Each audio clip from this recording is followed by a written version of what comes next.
Lipton Tea and Lipton Soup presents Inner Sanctum Mysteries.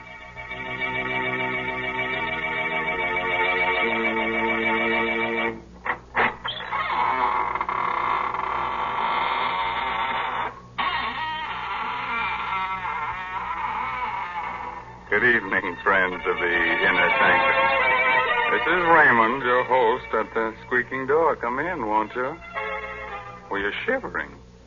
Cold? Oh. Well, don't let it throw you. Just remember that many are cold, but few are frozen. Well, our story, to be different tonight, is about murder. Murder and a clock. So, if you've got a little time to kill, let's do it now, huh? Why, Mr. Raymond, nobody can really kill time. Well, maybe not. Did you ever hear of an alarmed clock? Mr. Raymond, someday you're going to choke on one of those puns. And won't that be nice, Mary? Then you can revive me with guess what, Lipton tea. Oh, dear. Must this go on week after week? Why must I talk to the only person in the world who doesn't know the proper uses of Lipton tea? Oh, don't say that. It isn't used to revive people. At least not in the way you mean it. Of course, lots of folks do find that Lipton's makes the day seem brighter. Yes, it sort of helps them through their housework to sit down now and then between meals, as well as at dinner and supper, and enjoy a cup of Lipton tea. And the reason why Lipton's is so satisfying is because of that one little word, brisk. B-R-I-S-K. Tea experts say that Lipton's has a brisk flavor, which means that it always tastes tangy and bracing. It's never flat or wishy-washy. So folks ask for Lipton tea at your grocer's. You just don't know how good tea can be till you've tried Lipton. Yes, and when you leave the grocer, step next door to the clockmaker's shop and ask him for the Judas clock. If he doesn't have it on hand, just ask him to give you the works. Yes, the title of tonight's story is The Judas Clock. It's an original radio play by that old clock watcher, Christopher Mayo. Our star is Barry Kroger, who plays the role of Sebastian Packer. I'm a clockmaker. I carry on the profession my father taught me in London. I like clocks. All that is but one. For 30 years, I've looked for a certain clock and a certain man. The clock is known to collectors as the Judas clock. The man I swore to kill when, as a boy of 14, I closed my father's glazing eyes and wiped the froth of blood from his lips. Last night, I found the Judas clock. Tonight, I may have found the man. I'm told you're an expert clock repairman, Mr. Packer, madam. Yes, I suppose I am. Well, I have a clock. Rather, my husband has, and it hasn't run for years. Would you have a look at it? Well, can't you bring it in? Oh, heavens, no. It weighs 500 pounds. Oh. One of those huge marble things. Italian Renaissance, I'd say. Marble? Italian? Well, can you describe it further? Well, it's rather unusual. Black marble, heavily carved with biblical characters. The ivory face has a beautifully etched scene on it. But it's a gruesome one. Gruesome? What kind of a scene? It's a picture of a man hanging from a tree. Judas. His face is positively ghastly. The Judas clock. I knew without seeing it why the clock wouldn't run. It had been built in Italy for a prince of the House of Savoy in 1598. He conceived the idea when he discovered that his family's treasures included the 30 pieces of silver of Judas Iscariot. The clock was made to run only when the 30 silver coins of Judas were in place in the clock's hollow weights. 15 in each weight.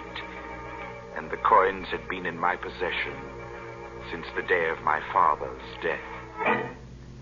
Somewhere inside me, that clock still beats its deep-throated song, and I have but to close my eyes to hear again my father's voice. It's an evil clock, son. The evil is Satan himself, and it's cursed. There is a legend that every man who has owned it has died a violent and bloody death. Well, Mr. Packer, can you fix it? Oh, I'm sorry. I was daydreaming. Wait, yes. Does Mr. Arnold. Arnold, does Mr. Arnold know that you're having the clock repaired? No. We've only been married a few weeks, and I'd like to have it working when he comes back to town tomorrow. Sort of a surprise. Yes, I see. I'll be there in half an hour, Mrs. Arnold.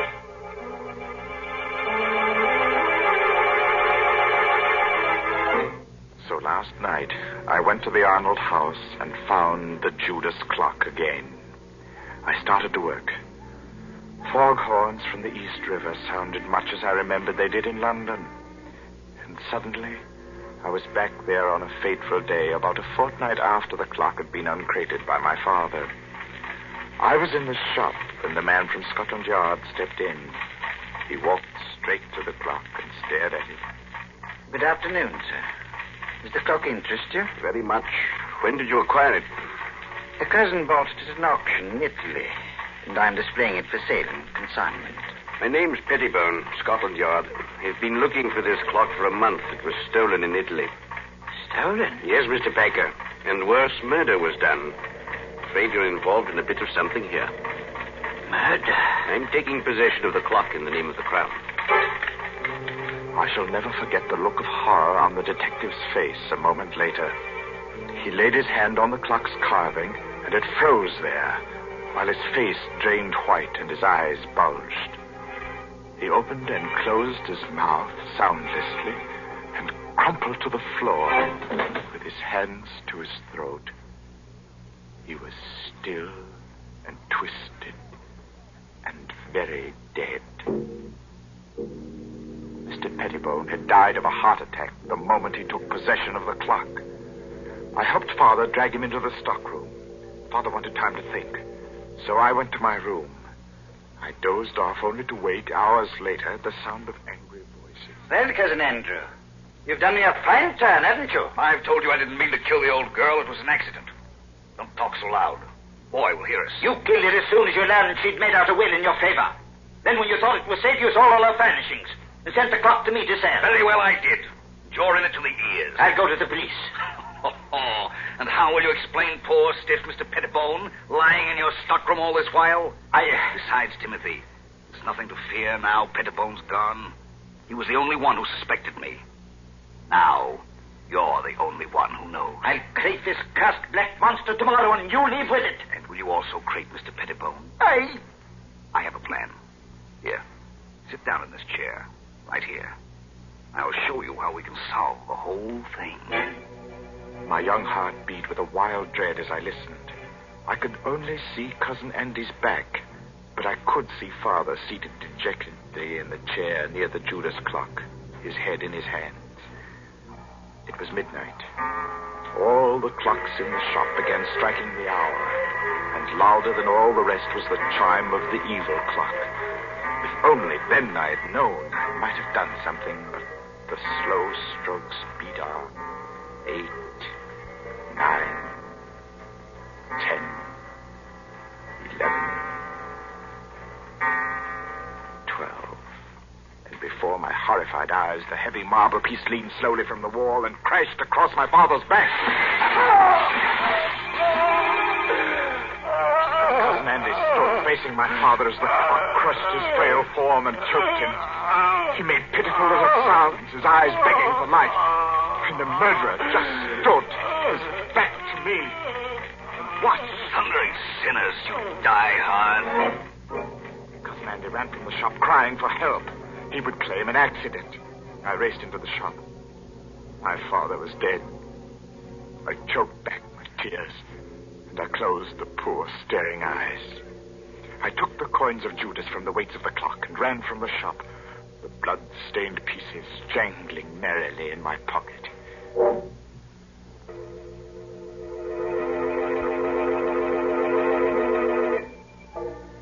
Armed with the notion that the coins were of value, and the definite notion that I must eat, I approached one of the many dingy little curio shops in the Limehouse district.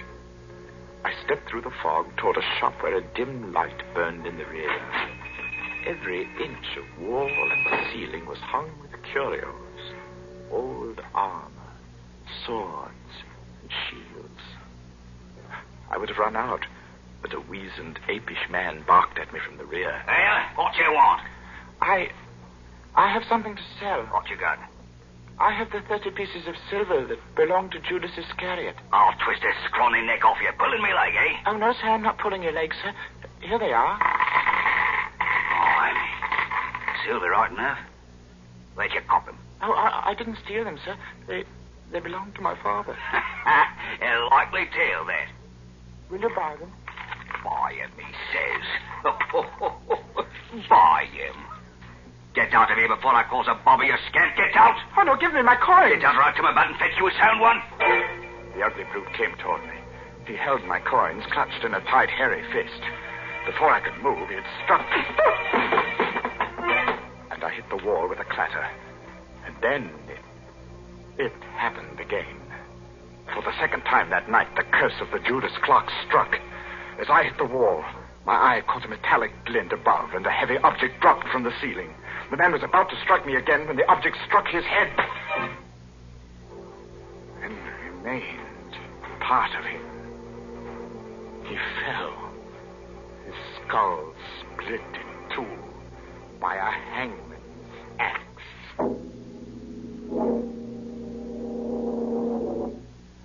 I clamped my mouth on a cry and pried the man's fist open. The fresh blood made it hard, but I recovered the coins. I stumbled in panic through the shop and out into the night. And the fog of London never swallowed a more frightened and lonely boy.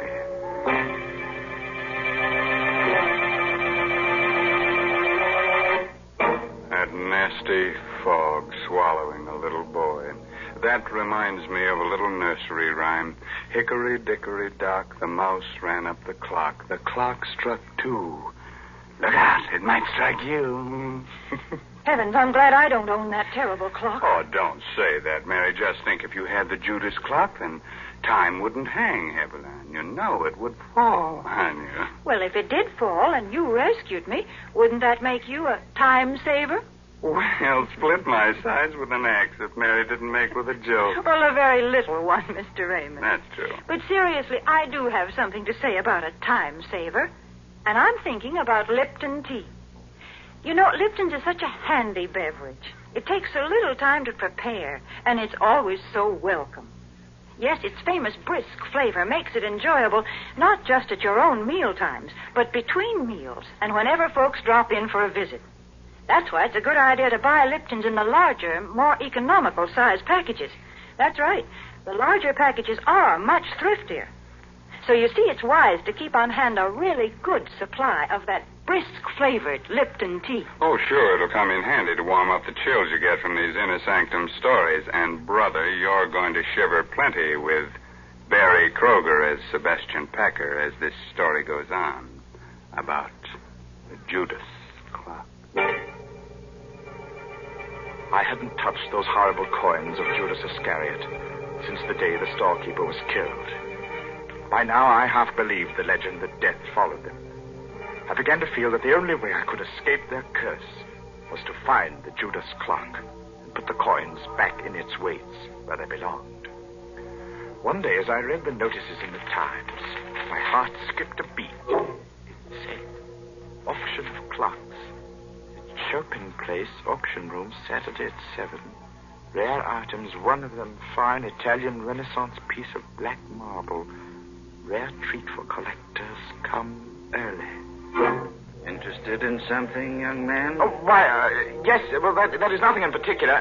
Just looking at these splendid pieces. I thought I might stay for the auction. Look about. Auction won't start for a bit yet. I sauntered toward the black clock. My hand had scooped all the coins from my pocket. I would have to work fast and noiselessly. My sweating fingers began to unscrew the small cover on one of the weights. I would soon have the coins put back as I thought. No. What have you got in your hand there? Let's have a look. No, nothing at all. I was just examining. Examining my foot? You've got a flock of coins there. You must have taken them from somewhere in the clock. Yes. No, give them to me. Sometimes when things happen quickly, the mind retains details that would otherwise escape notice. As the man and I struggled, I dropped the clock's weight. It hit a short, round bit of metal directly below it. The man had a vice-like grip on my clenched hand. Blasted little wretch. No. I'll wrench your hand off for you. I heard a whirring sound within the clock, and before my horrified eyes, the supporting panel at the front of the clock's base slowly lifted on hinges. The clock was off balance and began to fall forward. I screamed a warning.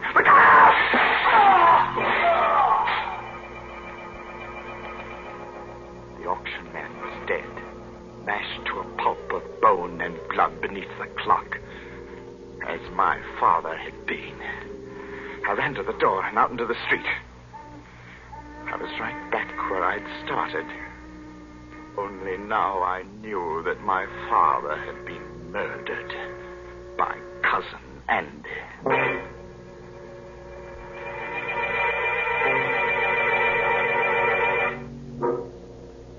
I walked for miles, trying to pull myself together. I wandered aimlessly, or so I thought.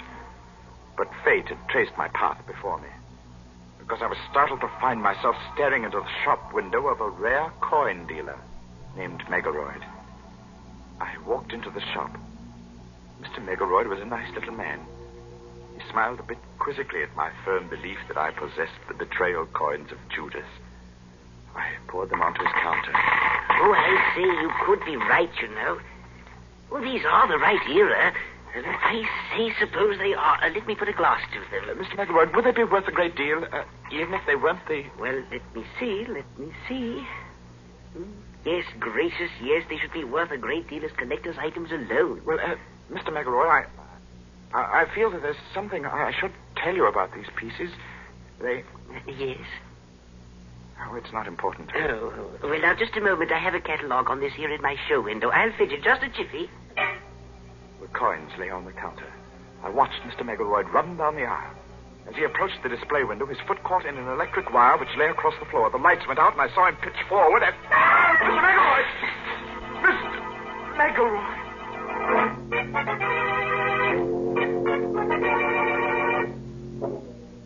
The street light peered through the broken plate glass and played across a grotesquely sprawled form in the show window.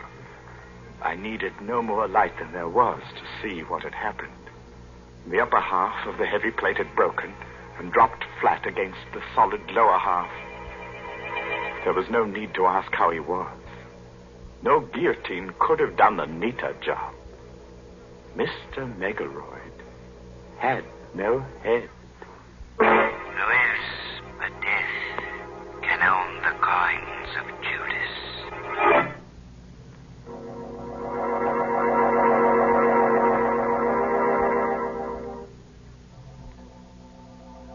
Tonight, I shall find out if Mr. Arnold is Cousin Andrew. If he is, I shall feel no remorse in killing him tonight. Because while working to repair the Judas clock last night, I discovered how my father's accidental death had been well-conceived, diabolic murder. When the right-hand weight reached the floor of the clock on the 12th stroke of midnight, it tripped a trigger which collapsed the base of the clock and caused it to fall forward. My father had died on the 12th stroke of midnight. Have you finished, Mr. Packer? No, Mrs. Arnold. I shall have to come back tomorrow night. What time do you expect Mr. Arnold tomorrow? About 11, I'd say. Will you be finished by then? Well, I think so. I'll have to take these weights to the shop with me, though. Something has to be added to them. Well, of course, Mr. Packer. Mr. Arnold will be so surprised to see the clock running, won't he? He'll be very surprised, Mrs. Arnold.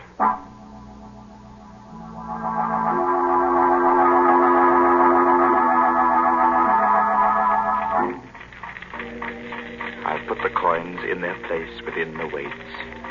Not 15 in each weight, but 15 in one and 10 in the other. The other 5 coins are in my pocket. In another pocket, I have a small 38, although I don't plan to use it. 8 o'clock. And I have a 30-year-old date to keep. Good evening. Oh, Mr. Packer? yes, but I'm closing now. I see you are. My name is Arnold. Just came in from Chicago. Sorry to spoil your little surprise. Or my wife's, rather. You surprised her instead. Yes. She had to confess. I wanted to go out, so she had to tell me about engaging you to repair the Judas clock. You don't want it repaired? By all means, I insist. It's a splendid idea. But what I came for, really, was to tell you that you and I have much to talk about. Oh, do we? Yes. But look, close your place and bring along whatever you need to fix the clock, and we'll talk about it at my place. I'm all set. Let's go.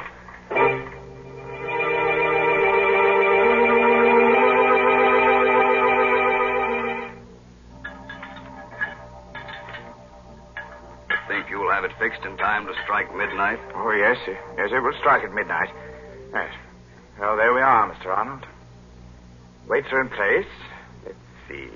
Exactly 10 minutes before midnight. Set the hands. And just a little shove on the pendulum. So. And the Judas clock ticks again. It's an evil clock, son.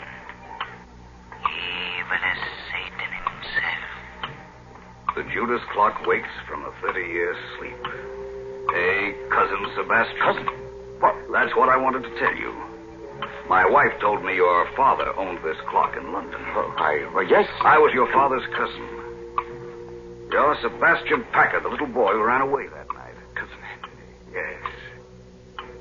I wonder how much you know of that horrible night when your father was killed. Well, I know the clock fell on Father. I heard the sound from my room, and I was so frightened. I ran down the rear steps in time to see them carry Father away. He was all covered up. So that was why I didn't find you in your room afterward. It happened so fast. We were sitting, talking. The clocks were striking 12. Suddenly, the base of the clock seemed to cave in, and... I know. I bought the clock at an auction a few years later. Had it all fixed. It's good and solid now. I saw to that. Yes, sir. Well, I suppose I'll run along now, Cousin Andy. Nonsense. Let's make up for lost time and get acquainted. Well, Come now, I have some fine old port from England here. about... Sit down a while. No, not that chair. No? This one's a lot more comfortable. It's a funny thing. When you work with clocks, as long as I have, you get to philosophizing about time. That's so. How? Well, here I sit by the big clock, just as my father sat 30 years ago. You know how many seconds ago that was, Cousin Andy? No. Do you? Well, 315,360,000 seconds in 10 years.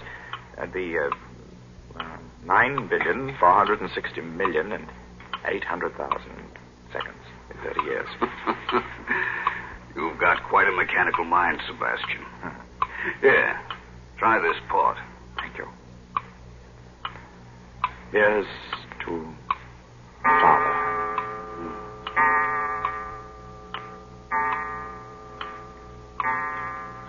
What's the matter, Cousin Andy? Are you ill? No. Your face is quite drawn and gray. Shut up.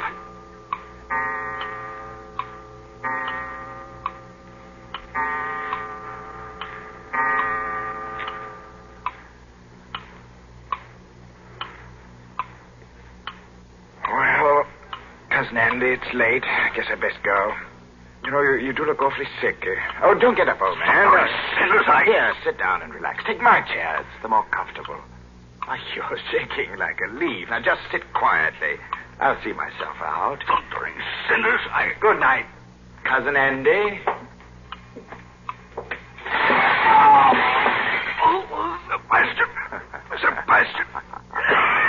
Get it off. The back.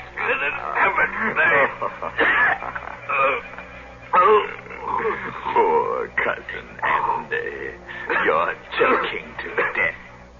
You die hard, too, don't you? It was just a matter of timing. I set the hand a minute fast and the weight didn't touch your clever little spring device till just now because it's lighter by 5 pieces of cursed Judas money.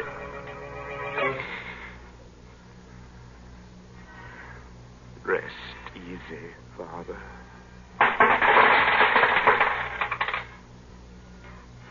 And he cast down the pieces of silver in the temple and departed and went and hanged himself.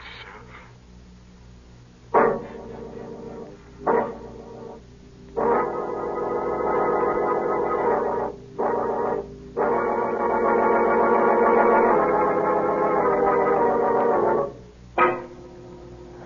now listen, that's very sad. But a fine chime was had by all. Anybody want to buy a large grandfather clock? I'm in the market for a sundial myself. A sundial? My, they are old-timey. Hmm? Say, Mr. Raymond, if you're afraid of clocks that tick, why don't you try to get hold of one of those old Egyptian water clocks? Oh, Mary, now you're going to tell me that when tea time comes around, the water begins to boil in the clock? Well, that would be quite an invention. But no, Mr. Raymond, right now I'm not going to talk about Lipton tea. Instead, I'm going to tell our listeners about an important job that lies ahead. A fight that's far from finished. Yes, the battle for Japan. Our government says that this Pacific War will be one of the most bitter and difficult in history. Never before has a nation fought so far away from its own shores. And to support this fight, we at home must work even harder at our home front activities. We must keep on buying more and more bonds, and we must hold on to them. And above all, we must stay on our war job until the job in the Pacific is over.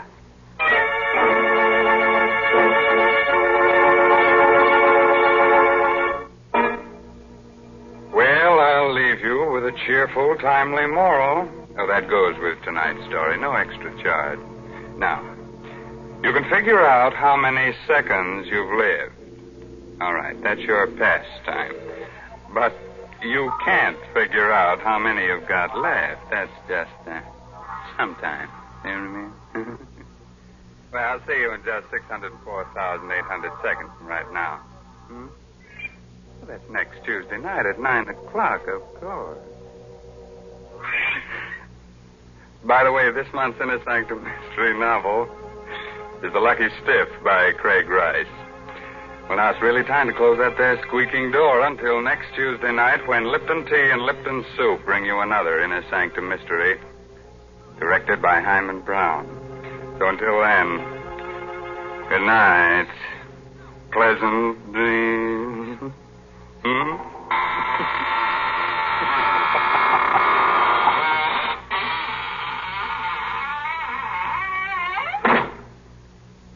Folks, if you'd like to give the boys overseas a real taste of home, then why not include a package or two of Lipton's Noodle Soup Mix the next time you send them a box of food?